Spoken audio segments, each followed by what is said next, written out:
YT job खबर को आपण मन को बहुत बहुत स्वागत। आशा करुच्ची आपण मैंने बहुत भलरे थे।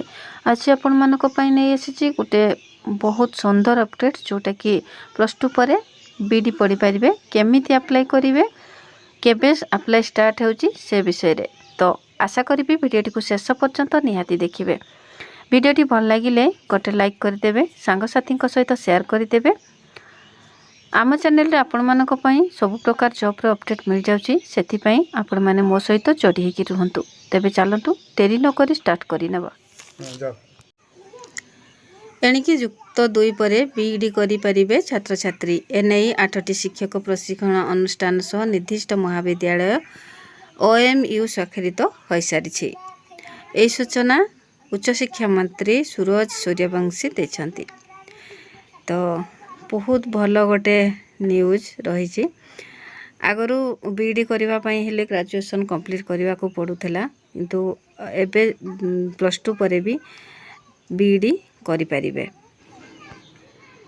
आसीबो नुआ course ITEP inter teacher education programme. राज्य रे थिबा 16टी शिक्षण अनुष्ठान मध्यरु 8टी अनुष्ठान सहित महाविद्यालय चुक्तिपत्र स्वाक्षरित हो सारी, जो ग्रेजुएशन नुहे बरं एणिकी युक्त 2 पर पढ़ी पारे बीडी पाठ। एथिपाई आसीबो 4 वर्षर नुआ आईटीईपी कोर्स। आईटीईपी ना रे नुआ कोर्स रहिबो। जातीय शिक्षा नीति लागू हेबा परे अनेक सृजनशील कार्यक्रम उच्च शिक्षा पक्षरु निया जाउछि। आईटीईपी सेथिरु अन्यतम। छात्र छात्री सुविधा पाई 5 वर्ष बदल 4 वर्ष रे शिक्षण कोर्स शेष करने निष्पत्ति निया जाइछि राज्य सरकार उच्च शिक्षा विभाग तरफ।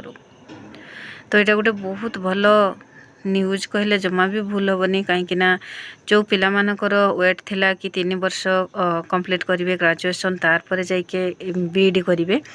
तो यहाँ बहुत भल गोटे सुजोग रही जो मैंने इच्छुक अच्छा शिक्षक होगापाई। तो आशा करी वीडियोटी आपण मानक निहाती भल लगी। जदि भल लगी ना लाइक कमेंट शेयर और सब्सक्राइब करने जमा भी भूलतुनि। सांगसाथी सहित शेयर कर दिंतु जो मैंने इच्छुक अच्छा एमती पाठ पढ़ापी पाखे वीडियोटी पहुँच पारू और से लाभ उठे पारंतु। तेबे वीडियोटी शेष पर्यंत धैर्यर सहित देखि आपण मानक हृदय बहुत बहुत धन्यवाद। पुणी देखा रहुछि। नमस्कार।